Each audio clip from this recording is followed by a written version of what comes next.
hal-hal yang tersembunyi ialah bagi Tuhan Allah kita, tetapi hal-hal yang dinyatakan bagi kita dan bagi anak-anak kita sampai selama-lamanya supaya kita melakukan segala kata hukum Taurat ini. Ini menarik sekali ayat firman Tuhan. Ternyata memang ada banyak sekali hal-hal tersembunyi yang mungkin sampai hari ini belum tersingkap seluruhnya, karena saya percaya bahwa setiap tulisan yang ditulis itu mengandung ilham dari Allah. Nah, jadi di Kejadian 1 ayat 1 ini kita coba lihat apakah memang ada unsur yang menyatakan bahwa di Kejadian pasal 1 ayat 1 itu berbicara tentang Yesus. Karena Yesus berkata begini, "Aku adalah Alfa dan Omega, yang awal dan yang akhir." Kalau kita lihat di Kejadian di Wahyu pasal 22 ayat yang terakhir, di situ dikatakan Yesus Kristus. Nah, berarti kan secara sederhana kita bisa berpikir bahwa Kejadian pasal 1 itu bicara tentang Yesus gitu. Tapi sebelum masuk ke sana, saya mau kita lihat dulu. Jadi ada sebuah buku yang ditulis Finding Jesus in the Math of the Bible. Jadi menemukan Yesus dalam matematika Alkitab. Itu menarik, Ibu. Ini bukunya ditulis oleh Forrest Snavely. Jadi apa yang saya tuangkan di sini terkait dengan tulisannya beliau gitu. Jadi di dalam Alkitab itu semuanya memiliki arti, dan setiap kali Tuhan itu menggunakan angka, ada arti yang juga melekat dalam angka itu.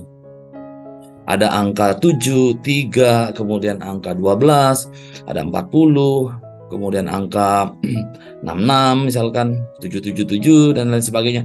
Nah, nanti kita ke belakang kita akan lihat. Nah, salah satu angka yang ada di dalam buku ini adalah berbicara tentang angka 7. Nanti yang akan kita lihat. Dan makna tersembunyi itu sebenarnya gini, menurut penulis gini, kita nggak bisa memaknai sebuah angka itu dengan hanya melihat satu angka saja yang ada dalam Alkitab. Tapi ketika angka 7 ini muncul, kemudian angka 7 muncul, angka 7 muncul, angka 7 muncul. Nah, kemudian dilihat maknanya apa sih sesungguhnya di balik angka 7. Selama ini kita berpikir bahwa 7 itu berbicara tentang perfection atau kesempurnaan. Tetapi dari buku ini, dia berkata 7 itu bukan perfection. Perfection itu adalah 3. Nah, 7 itu bicara tentang completion atau kelengkapan. Di sini kita lihat coba Kejadian pasal 1 ayat 1, Bapak dan Ibu. Di sini dikatakan bahwa in the beginning created Elohim the heaven and the earth. Gitu. Dalam bahasa Ibraninya Bereshit bara Elohim hasamayim et haaretz. Di sini kalau kita lihat ada 7 angka, ada 7 huruf, ada 7 kata yang tertera. Yang pertama adalah Bereshit, yang kedua bara, yang ketiga Elohim, yang kemudian di sini tidak ada, yang di 4 ini kosong, dia tidak ada artinya, tidak diberi makna. Kemudian di sini hasamayim adalah yang kelima, kemudian ve'et nih yang keenam, dan haaretz nih yang ketujuh. Jadi di sini kalau dihitung dalam bahasa Ibrani yang asli itu hanya ada 7 kata. 7 kata. Nah, nanti kita bahas kenapa sih di sini alef dan taf ini dia tidak ada maknanya. Kita coba lihat. Sampai di sini cukup jelas Bapak dan Ibu. Jadi beda terjemahan bahasa Inggrisnya, dia kalau tidak salah ada 10 kata, kalau bahasa Indonesianya kalau tidak salah berapa ya? Pada mulanya Allah menciptakan langit dan bumi. Berapa? 6 atau 7?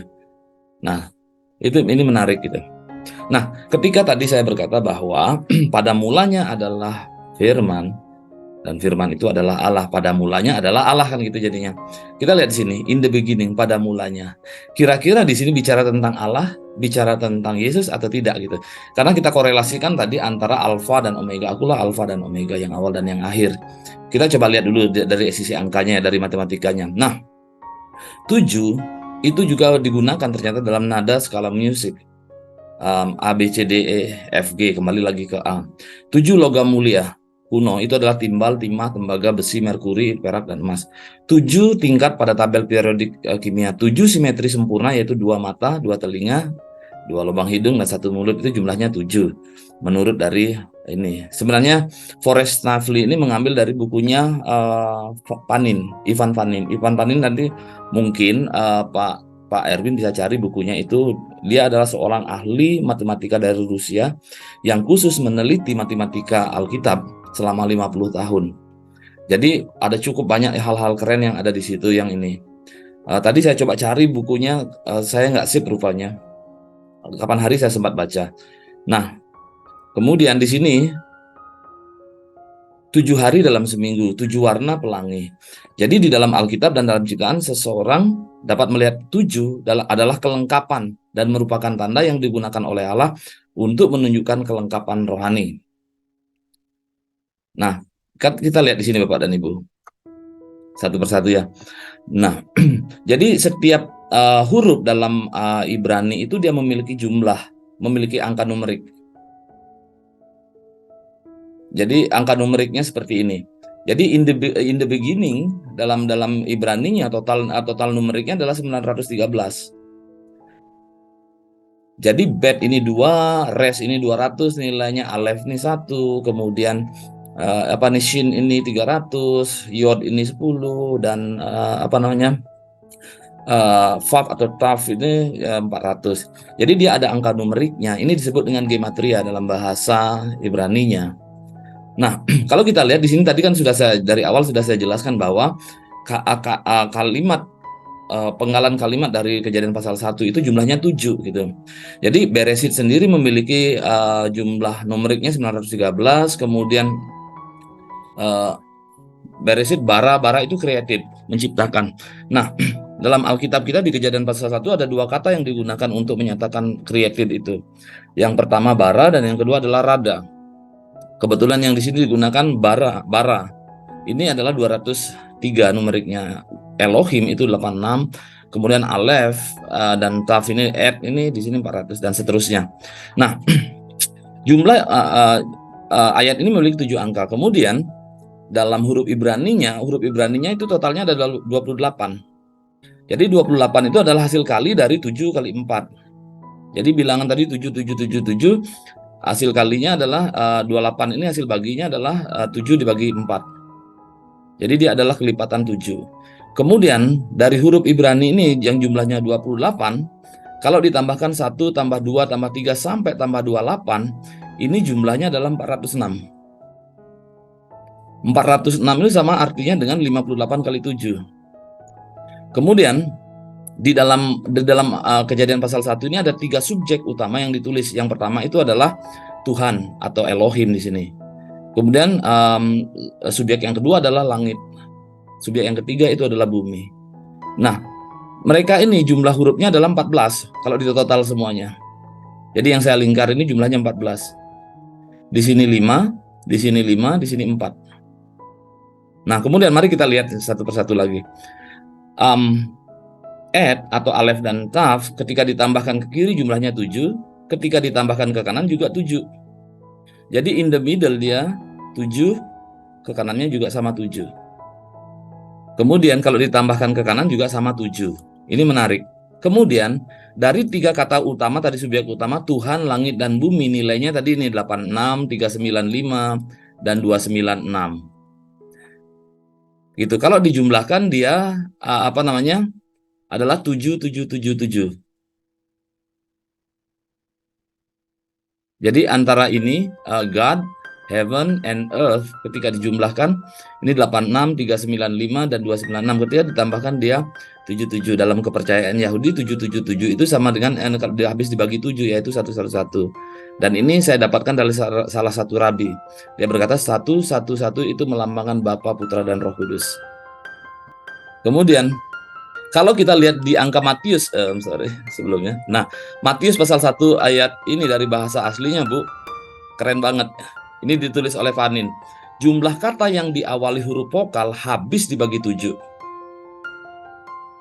Jadi jumlah kata yang dalam Kejadian dalam Matius pasal 1 ayat 1 sampai dengan 17 ini, jumlah vokalnya habis dibagi 7. Jumlah konsonannya pun habis dibagi 7. Keseluruhan kosakata yang ada di situ habis dibagi 7. Kemudian jumlah kata dalam kosakata yang muncul lebih dari 1 kali habis dibagi 7. Jadi kalau ada pengulangan kata di situ dalam Matius pasal 1 ayat 1 sampai 17 itu, kalau ada pengulangan selalu habis dibagi 7. Kemudian jumlah nama diri dibagi 7, nama laki-laki dibagi 7, nama perempuan juga habis dibagi 7. Kita nggak pernah ngelihat ya sampai sejauh itu. Tapi Ivan Panin ini luar biasa gitu menurut saya. Dia sampai melihat sampai sedetail itu. Kemudian kita nggak pernah berpikir juga bahwa ternyata diameter bumi kita ini adalah 7.917. Pasti habis dibagi 7. Kemudian tahun sideris bumi itu jumlahnya adalah 365 hari, 6 jam, 9 menit, 9 detik. Jadi kalau totalnya diubah menjadi detik, dia kurang lebih menjadi 31.558.149 habis dibagi 7. Nah, kan menarik sekali gitu. Ternyata Tuhan tuh benar-benar menetapkan sampai diameter bumi juga habis dibagi 7, jumlah waktu juga habis dibagi 7. Kemudian, nah, di sini dikatakan bahwa aku adalah Alfa dan Omega. Firman Tuhan Allah yang ada dan yang sudah ada dan yang akan datang, yang Maha Kuasa. Ini saya kutip dari Wahyu 1 ayat 8 terjemahan baku. Nah, berarti kalau dia aku adalah Alfa dan Omega, kalau kita lihat ke Wahyu pasal 22 ayat 21, di situ kasih karunia Tuhan Yesus menyertai kamu sekalian. Amin. Tutup langsung. Nah, berarti di sini kalau dia ngomong aku adalah Alfa dan Omega, maka dapat kita duga gitu, bahwa pasal 1 ini bicara tentang Yesus, Kejadian 1 ayat 1. Itu dugaannya gitu. Nah, kita lihat sekarang. Kata terpendek di tengah kalimat terdiri dari 2 huruf, yaitu Alef dan Taf, huruf pertama dan terakhir dari abjad Ibrani. Kalau ibu-ibu kan, bapak dan ibu kan sudah belajar tentang huruf Ibrani nih. Alef dan Taf itu adalah huruf awal dan huruf akhir. Dalam Yunaninya dia disebut dengan Alfa dan Omega. Tadi perkataan Yesus berkata bahwa aku adalah Alfa dan Omega. Nah, ini menarik dari tafsiran seorang rabi. Di sini dikatakan begini. Loh, kenapa Alef dan Taf ini tidak bisa tidak ada artinya di sini? Sebenarnya bukan tidak ada artinya, tetapi di sini adalah beyond explanation. Jadi dia tidak bisa terjelaskan di sini. Alef dan Taf, aku adalah Alfa dan Omega itu. Kalau kita lihat di sini dalam Keluaran 3 ayat 14 sampai dengan 15, di situ ngomong firman Allah kepada Musa, aku adalah aku. Kira-kira terjelaskan enggak aku adalah aku? Kita sulit mendapati, tapi ada satu buku yang sebenarnya saya sudah upload di YouTube saya yang membahas aku adalah aku. Aku adalah aku itu adalah gini. Dengan kata lain, aku adalah Allah yang menjadi seperti yang aku mau. Itu yang pertama artinya. Yang kedua, aku adalah aku itu artinya akulah yang bisa menjelaskan siapa diriku sendiri. Yang ketiga, artinya aku adalah Allah yang self-sufficient. Artinya apa yang ada dalam diriku cukup. Maksudnya gini. Jadi kalau misalkan terjadi sesuatu hal dalam apa yang berkaitan dengan bangsa Israel memberontak dan lain sebagainya, dia bilang aku adalah Allah yang cukup. Jadi kondisiku, segala sesuatu yang ada padaku tidak tergantung dari lingkungan, tidak tergantung dari apa yang dia ciptakan. Jadi kalau kemudian dia berkata bahwa aku misalkan mau menebus dosa manusia dengan cara menjelma menjadi manusia, itu bukan sesuatu yang mustahil bagi Allah. Kenapa? Karena dia berkata, aku adalah Allah yang menjadi seperti yang aku mau. Itu artinya di sini aku adalah aku itu. Nah, karena dia adalah aku, maka manusia di sini tidak bisa menjelaskan Alef dan Taf di sini. Buku itu belum pernah saya baca, tetapi kalau pelajaran tentang numerik ini memang sangat menakjubkan yang Bapak sampaikan. Karena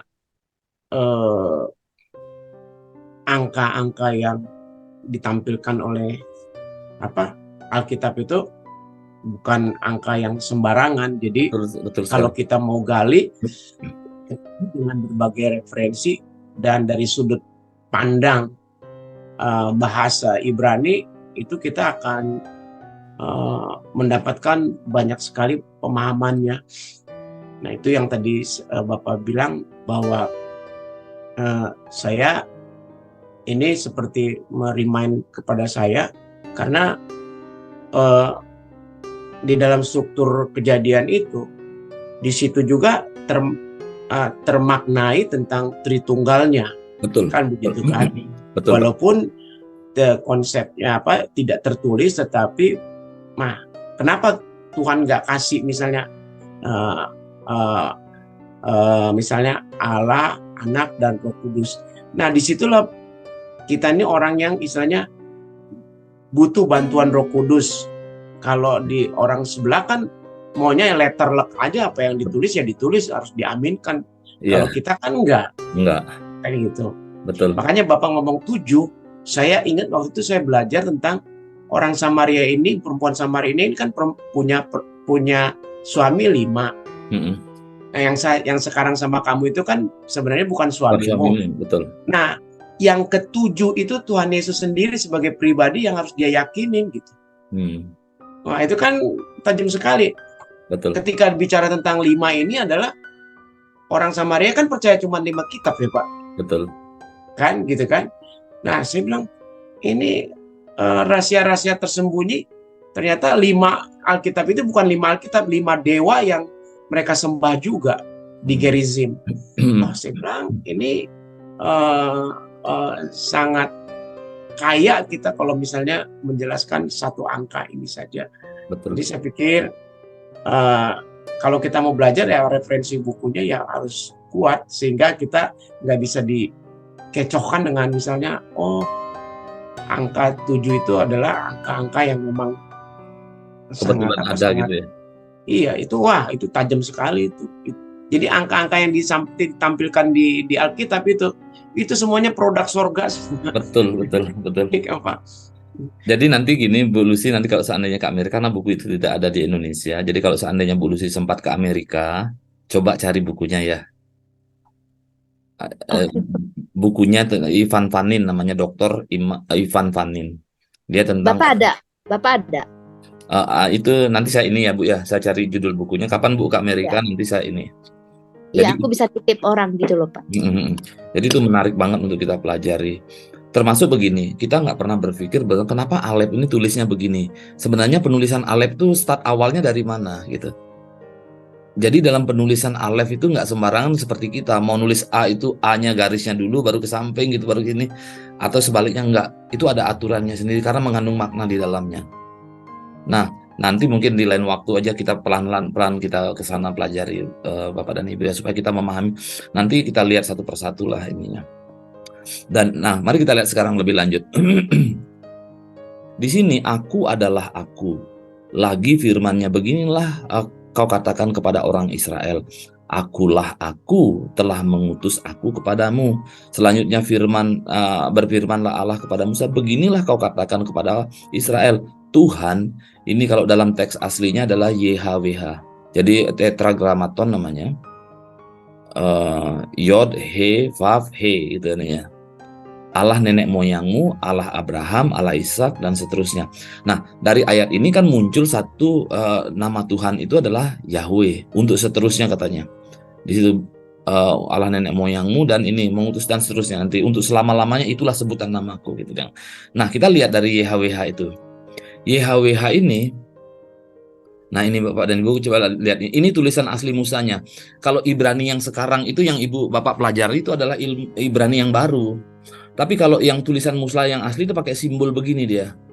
Ini ada seperti anunya kata Vav itu, He itu orang melihat, Dalet itu pintu pintu tenda, Gimel itu adalah kaki dia lambangnya. Jadi ketika Musa menuliskan kitab itu dia pakai huruf-huruf ini bahasa simbol. Tidak seperti yang tadi, Ibrani yang tadi, Ibrani modern, bukan. Jadi misalkan Vav ini artinya adalah paku. He itu artinya lihat. Tenda ini daletnya artinya pathway, jalan. Kemudian foot camel ini artinya bicara tentang kebanggaan. House in dan seterusnya. Ox ini lambang adalah strength dan leader. Jadi bahasa simbol yang digunakan dalam penulisan tulisan Musa itu menggunakan bahasa simbol ini yang di dalamnya terkandung arti gitu. Nah, sekarang mari kita lihat. Tadi kan bahwa namaku adalah Yehova, kan itu yang namanya Yahweh, YHWH tetragrammaton. Kita lihat di sini. Yang pertama adalah Yod. Kan ini Yod Bapak dan Ibu yang di sini. Jadi kalau Ibrani kan dari kanan ke kiri kan yang bacanya. Di sini Yod. Kursor saya kelihatan nggak, Bu Lucy, yang saputan lingkar ini? Kelihatan Pak, kelihatan. Nah, ini Yod. Di sini yang lambang manusia ini memanggil He, gitu. Yod, He. Kemudian di sini Vav, He. Jadi Yod, He, Vav, He. Artinya coba kita lihat sana. Di sini ini lihat tanda tangan ini, Yod ini artinya apa di sini? Tangan kan gitu. Nih.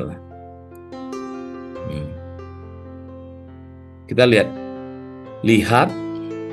Lihat paku, lihat tangan. Jadi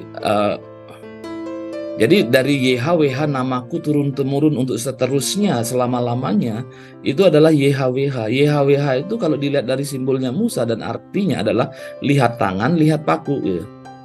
Kira-kira Bu Lucy sudah dapat menyimpulkan enggak? Salib Pak. Ya? Disalib.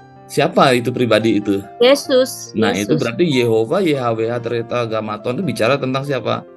Yesus. Yesus gitu. Wow. Jadi jelas banget di situ ya. Wow. Jadi itulah namaku turun-temurun gitu dia ngomong. Nah ini keren banget ini. Jadi kalau Bu Lucy nanti seandainya mempelajari bahasa Ibrani, lihat ini sini arti-arti ini. Nanti kita lihat lebih dalam lagi ya. Oke, selanjutnya. Nah, tadi kan saya berkata bahwa Beresit itu pada mulanya adalah Allah. Allah adalah pada mulanya kan gitu ya. Logikanya. Nah ini Bu Lucy coba lihat di sini. Jadi bed di sini, lihat di sini. Bed itu adalah ini rumah, benar di sini kan rumah, bed, rumah. Rest itu first person atau man's head. Aleph itu di sini coba lihat, Aleph itu adalah God atau leader. Kemudian Shin itu destroy. Nah, kemudian Yod itu tangan, Tav itu covenant. Coba lihat di sini Tav yang terakhir, Tav itu covenant artinya. Di sini lambangnya adalah yang digunakan oleh Musa salib. Penulisannya. Jadi kalau bed dan bed ini saja kita ini tidak mengandung arti kelihatan. Tapi ketika bed dan rest ini digabung, bere itu artinya sun.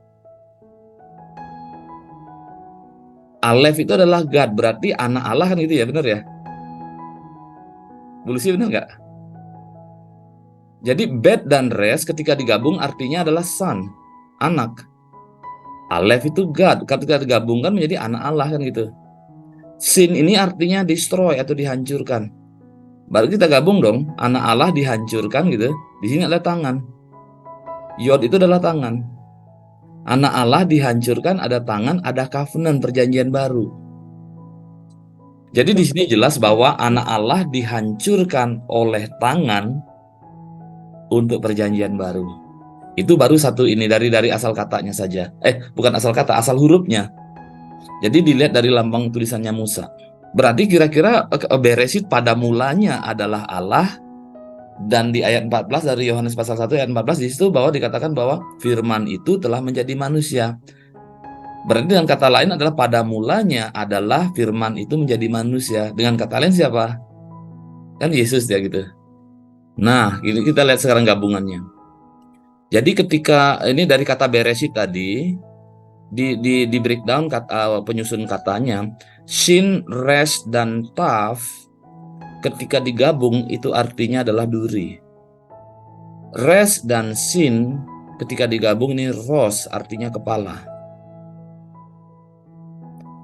Bet dan Res dan Sin ketika digabung artinya kayu. Kemudian Shin dan Yod ketika digabung artinya adalah anugerah. Jadi jelas di situ ya. Anak Allah dihancurkan, mahkota duri di kepalanya. Anak Allah dihancurkan di kayu salib, kayak gitu. Mahkota duri di kepalanya. Terus apa nih? Untuk perjanjian baru yang adalah anugerah. Jadi Beresit itu jelas banget artinya di situ. Nah, kita lanjut lagi. In the beginning katanya kan gitu. In the beginning kan Beresit nih sama nih.